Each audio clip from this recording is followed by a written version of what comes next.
Arrête de sourire si tu veux être respecté. Bon, je sais que c'est pas un conseil conventionnel, mais c'est vraiment une erreur. Il y a des gens, ils sourient tout le temps, pour rien. Donc leur sourire n'a que très peu de valeur finalement parce que ça devient quelque chose de social et d'automatique et non pas quelque chose d'authentique. Et en plus de ça, souvent ils sourient par complaisance, par volonté de satisfaire tout le monde et de se faire accepter. Et le problème, c'est que c'est exactement et précisément ce type d'attitude qui fait que les gens finissent par te tourner le dos, par te lâcher, par te détester et par te manquer de respect. Tout simplement. Et donc, la morale derrière ça, c'est quoi? C'est que tu dois pas arrêter de sourire. Surtout pas. C'est important de sourire, c'est bien, c'est ce qui permet de créer du lien avec les gens, c'est ce qui permet toi aussi de te sentir bien et d'avoir confiance. Et d'ailleurs, le sourire est une preuve de confiance. Mais le sourire authentique, elle est là la différence. Les gens à qui je fais référence, c'est des gens qui ne sont pas authentiques. Peut-être que toi, des fois, ça t'arrive de sourire par, je dirais, pour des raisons sociales, parce que voilà, tu sais que si tu souris pas, les gens peut-être vont mal le prendre. Non, mais arrête, mec, arrête. Sois ok avec le fait de pas sourire. Si t'as pas envie de sourire, pourquoi tu sourirais? Pourquoi est-ce que t'aurais une expression faciale qui serait pas en adéquation avec tes émotions? C'est tout. C'est, en fait, faut pas se sentir obligé d'agir et de porter un masque et, parce qu'en fait, autant, attention, si tu le fais de temps en temps, parce que bon, voilà, je sais pas, t'as un dîner de famille, t'es fatigué, du coup, tu te forces un peu à sourire pour faire bonne figure, bon, d'accord, ça va. Tu vois ce que je veux dire? Ça, c'est ok. En plus, je sais que là, c'est d'actualité, ça va être les fêtes et tout. Bon, d'ailleurs, je te souhaite pendant les fêtes d'avoir un vrai sourire et j'espère que ce sera le cas, tu vois, mais voilà, si jamais des fois tu te retrouves parce que je sais pas, il y a ton oncle beauf qui te casse les couilles et du coup tu souris pour que ça se passe bien, ok, d'accord. Tu souris à sa blague, il est content, ça c'est ok, il y a pas de souci. Le problème, c'est si par exemple tu te forces à sourire tous les jours parce que, je sais pas moi, t'es au travail, t'es dans une mauvaise ambiance, les gens te cassent les couilles. T'imagines l'enfer, tu te forces à sourire. Alors que t'en as pas envie, alors qu'au final c'est juste une activation de tes muscles faciales, mais en fait, ça veut rien dire pour toi, tu vois. Donc derrière ça, il y a autre chose. Le sourire, c'est juste le prétexte que je prends pour que ça te parle direct, mais en fait, c'est pas un problème de sourire, en fait, c'est un problème de complaisance, d'accepter l'inacceptable, de pas poser de limites, d'être trop gentil. Et c'est une erreur de dire trop gentil, parce qu'on n'est jamais trop gentil. La gentillesse, c'est tellement une vertu incroyable qu'on peut pas être trop gentil. Par contre, on peut être trop faible, et c'est différent. Parce que t'as beau avoir toute la gentillesse du monde, tant que tu mets des limites, il y aura pas de problème. Tant qu'à un moment tu décides que ta gentillesse doit prendre fin et doit se terminer et ne doit pas exister à peu importe les conditions, ben à ce moment-là, tout va bien en fait. C'est pour ça que moi j'aime bien remplacer le mot gentillesse par bienveillance. C'est que tu dois être un humain bienveillant, tu dois être bienveillant avec tout le monde, naturellement. Faut jamais être dans la malveillance, faut jamais être irrespectueux, faut jamais. Maintenant, si jamais tu te retrouves dans des situations compliquées, faut être capable de faire l'extrême opposé. Non pas forcément d'être irrespectueux, etc., mais juste de poser des limites, d'être ferme, et des fois de rentrer dedans quand il faut. Et le grand problème, c'est si tu n'arrives pas à faire ça. Aujourd'hui, t'as plein de gens qui arrivent pas à faire ça. Il y a plein de gens qui osent pas dire les choses. Et en fait, ce qui est terrible, c'est que du coup, ils vont garder pour eux et ils vont se créer des névroses.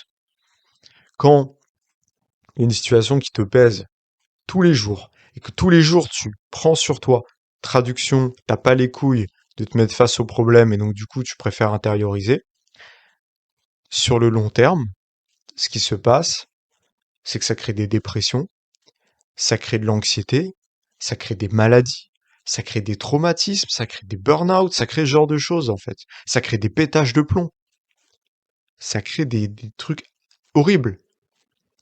Parce que on n'est pas conçu pour garder autant d'énergie négative. Et le pire, c'est que cette énergie négative, vu qu'elle n'a pas été, je dirais que sa source n'a pas été solutionnée, eh bien, cette énergie négative, ce qu'elle va faire, c'est qu'elle va s'accumuler. Elle va s'accumuler encore et encore, tous les jours. C'est comme si, en fait, tu avais un tas de boue qui venait encrasser ton âme et que tous les jours, t'en rajoutais. Tous les jours, tu rajoutais des coups de pelle comme ça dedans. Tu vois, tous les jours, le tas, il l'encrassait encore plus et il grossissait encore plus, tu vois. Et c'est sur ton âme, ça. Parce qu'au final, ça te noircit, ça fait de toi quelqu'un de moins bon. Donc ça veut dire que parce que t'as voulu être gentil, entre guillemets, hein, et je te dis ça pour souligner et pointer l'incohérence, parce que t'as voulu être gentil, tu vas devenir un parfait connard parce que tu vas avoir de la tension, de l'anxiété, de la noirceur en toi, et ça va te faire mal agir. Et le pire dans tout ça, c'est que ça sera pas avec les bonnes personnes que t'agiras mal. Ça sera avec les mauvaises personnes.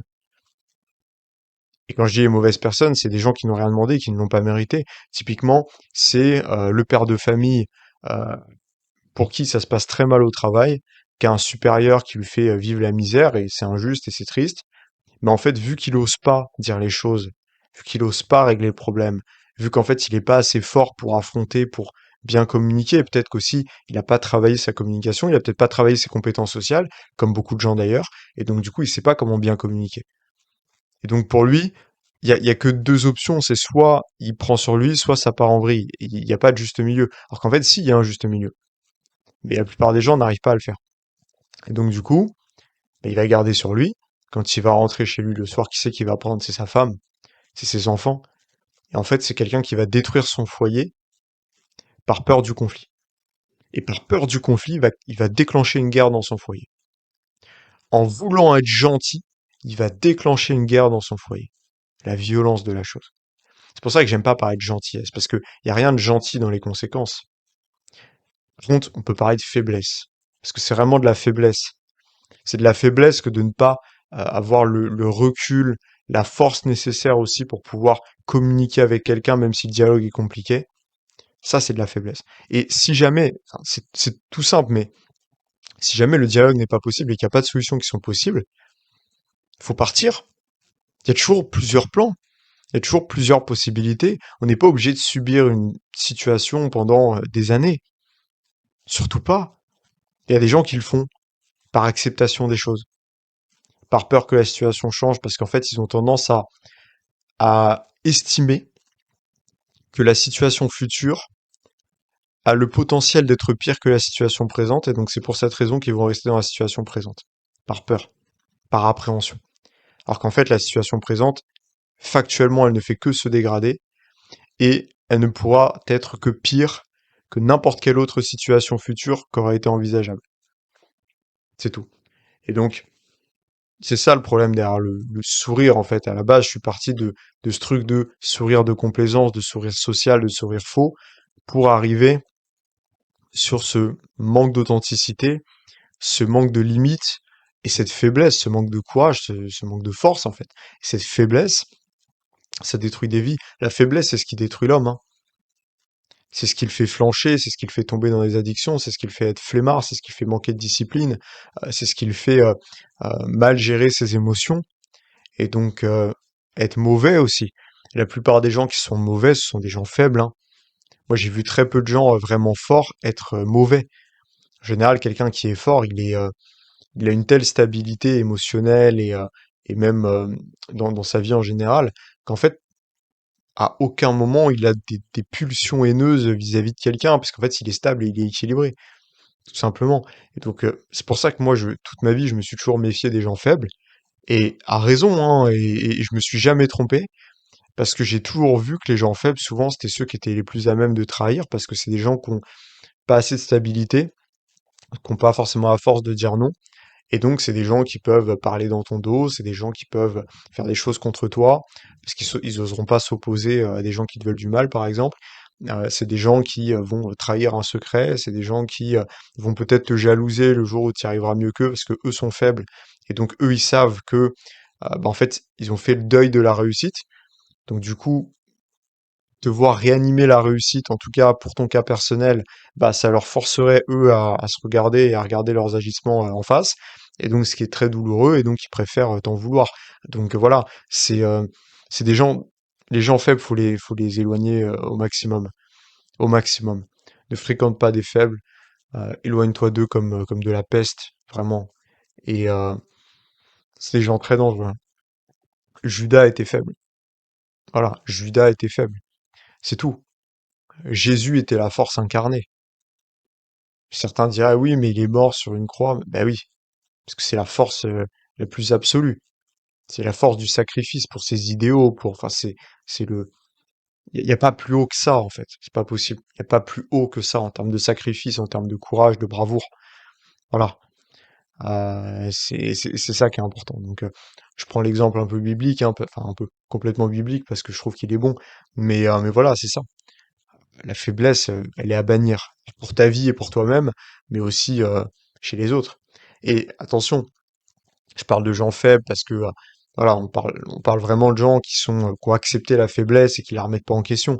Mais des gens qui juste ont des moments difficiles dans leur vie, ont un peu de mal à s'en sortir, ont peut-être besoin d'aide, ça faut, voilà, c'est des gens que t'estimes et tout, faut les aider. Je suis pas en train de te dire, dès qu'il y a un pote à toi qui a un coup de mou et qui est pas bien, faut le laisser tomber, mais surtout pas, jamais, parce que là, c'est toi qui serais faible.